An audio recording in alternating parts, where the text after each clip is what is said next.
Hello friends, welcome to Thermomixing Adventures. Lisa here. Today I'm going to make some wraps. They are gluten-free, could be dairy-free. I'm not going to do them dairy-free today because I don't have coconut milk, but I'm making some changes and tweaking, but I'm going to show you how to do that. So come along. If you're watching on, I'd love you to say hi, and if you know someone who has a Thermomix and they need to see what else they can do with their Thermomix, send them these videos. I really appreciate your support. So we're going to get started. First thing we're going to do is mill down some things. We've got some almonds, 50 grams of almonds. So because we're milling first, you want a dry bowl. I'm going to do a double batch, just to change of plan because we've got visitors. So let's do a bigger batch. So let's go 100 grams of almonds and put the last one in. Oh, not quite. I thought it'd go over. There we go. Yay. And then 100 grams of buckwheat. So buckwheat groats you can buy at health food shop. Actually, these days you can probably buy them. Look at that. I'm getting good numbers today. Usually I think you can buy them in Coles and Woolworths and places these days. Let's mill this down. 12 seconds, speed 9.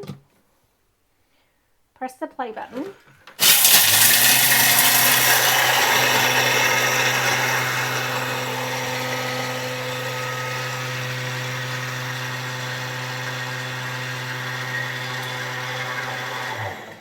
Okay, next, scrape down the sides with a spatula and then add. So we've got, we have flour from our almonds and buckwheat. How cool is that?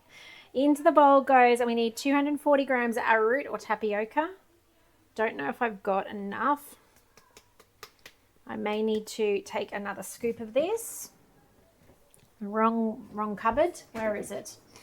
One of these cupboards has it. Excuse me for a moment. Okay.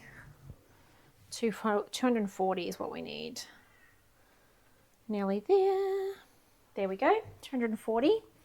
And then we need coconut milk. And this is where I said I don't have. I've got a little bit of almond milk I would like to use up. So I'm just going to start with almond milk. But now that I'm doing a double batch, it won't be enough. So in this goes. So there's that. Lucky I got the long life milk out as well. So we're going for 240.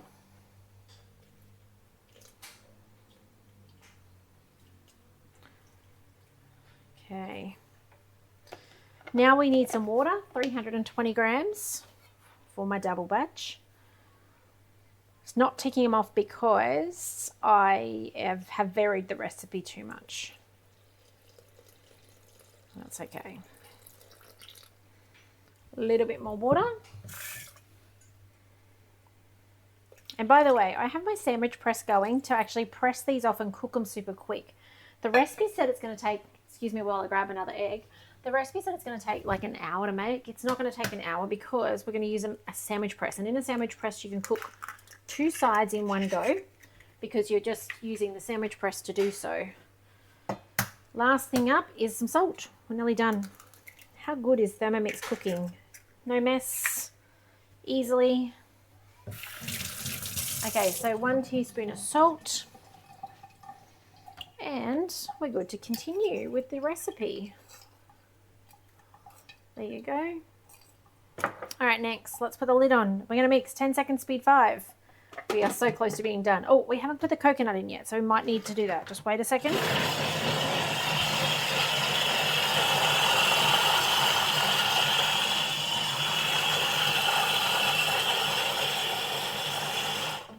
Next, scrape down the sides and we're going to mix it again. So the coconut oil must be to cook in. Whew. It's very runny, little scary runny.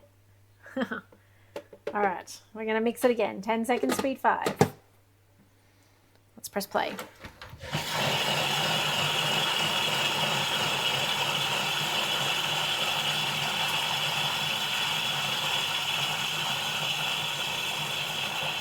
Now, I don't think I mucked any of my quantities up. So I think this is just supposed to be runny. So it says to place a small heavy base fry pan over medium heat and add some coconut oil. Then it says to pour 3 tablespoons, approximately 50 mils of the mixture into it. Quickly swirl it so it covers the base and cook for 2 minutes or until surface is dry to touch. And then flip it and cook for another 1 to 2 minutes and then repeat to make 12 wraps. Serve warm or allowing to cool before serving. So the hour is because they're expecting you to do one and take 2 minutes aside, so 4 minutes one each, and then it spreads out that time. I'm going to put it in a sandwich press. It is very runny though, so it is a mix that I'm going to need to kind of prop open the lid, because if I squish it all the way down, it doesn't have any texture to it. I'm going to get it in wafers, but you're going to see the final product in a photo shortly. So put this on your to-dos. It's highly rated, 4.9 stars from a lot of people, so it's going to be great. And if it doesn't work in a sandwich press, you'll soon know as well, because I'll put a little note that says, nope, had to do it in a fry pan. Anyway, I hope this inspires you to try a recipe that maybe wasn't on your to-dos. Very helpful if you've got someone visiting who can't have a flour-based wrap. This is a great one and healthy. Thanks, Noni, for putting this recipe on Cookidoo. But anyway, if you've got questions, reach out. I'd love to hear from you. But otherwise, give this recipe a go and tell me what you think. But I'll see you in the next video soon. Bye for now.